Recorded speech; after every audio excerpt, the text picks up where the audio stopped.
200 filles participent à des panels avec pour thème leadership et engagement associatif de la jeune fille pour une meilleure participation citoyenne.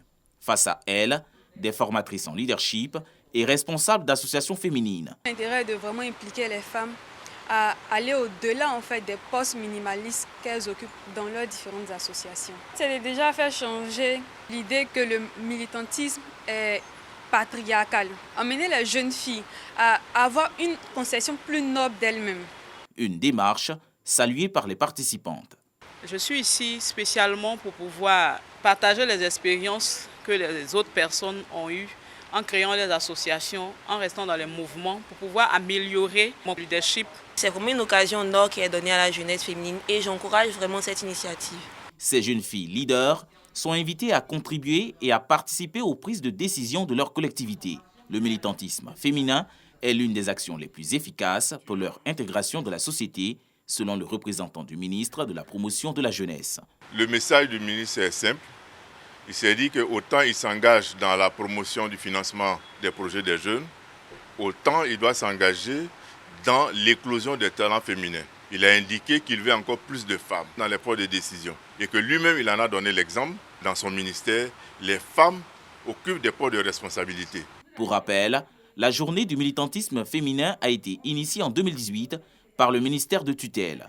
Cette édition est la 3e du genre.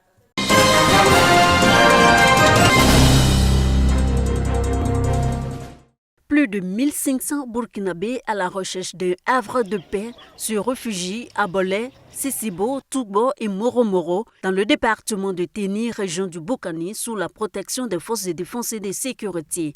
Ils viennent généralement de Farakorosso et de Alibougou, environ 15 km au-delà de la frontière ivoirienne, fuyant les attaques et menaces terroristes.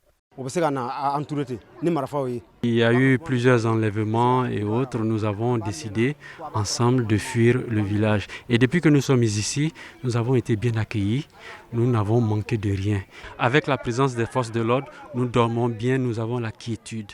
Face à ce flux massif de réfugiés, le président du conseil régional du Boukani, Philippe Hien, a fait le déplacement à Bolé dans la sous-préfecture de Tougbo, 12 km après Kafolo, où se trouve le plus grand nombre de déplacés, pour leur apporter compassion et solidarité du gouvernement. Il a également fait don de vivres et non-vivres d'une valeur de 15 millions de francs CFA au nom du ministre de la Défense, Téné Birahima Ouattara, par ailleurs président du conseil régional du Tchologo, région voisine du Boukani. Toi-même qui es chef de famille, c'est toi ici, là, peut-être toi, tu as 20 personnes pour nourrir. S'il y a 40 autres viennent s'ajouter, peut-être toi, tu ne peux pas trouver qu'un sac par mois. Et puis tu manges au moins un sac par 2 jours. Et si on trouve quelqu'un comme ça pour nous soutenir, ça nous aide beaucoup.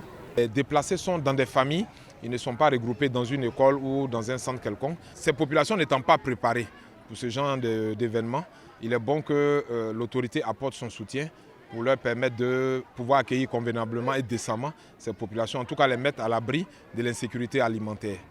Il y a environ 4 mois, le président du conseil régional du Boukani, Philippe Hien, était dans la même localité pour assister plus de 500 déplacés. Il a annoncé d'autres dons, notamment ceux du gouvernement.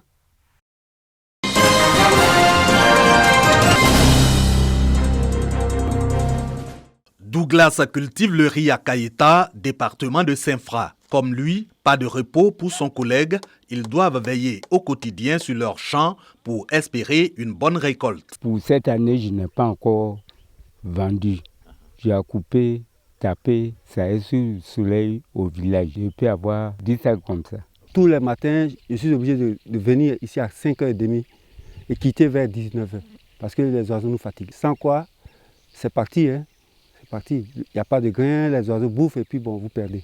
Les difficultés, raison de la baisse d'engouement pour la riziculture, malgré le recul de la forêt et donc de l'agriculture pérenne, notamment la cacaoculture.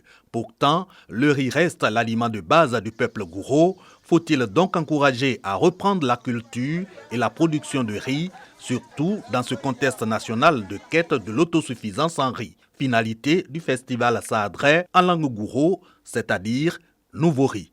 C'est dans le champ du riz que le peuple gourou a été forgé au métier du vivrier.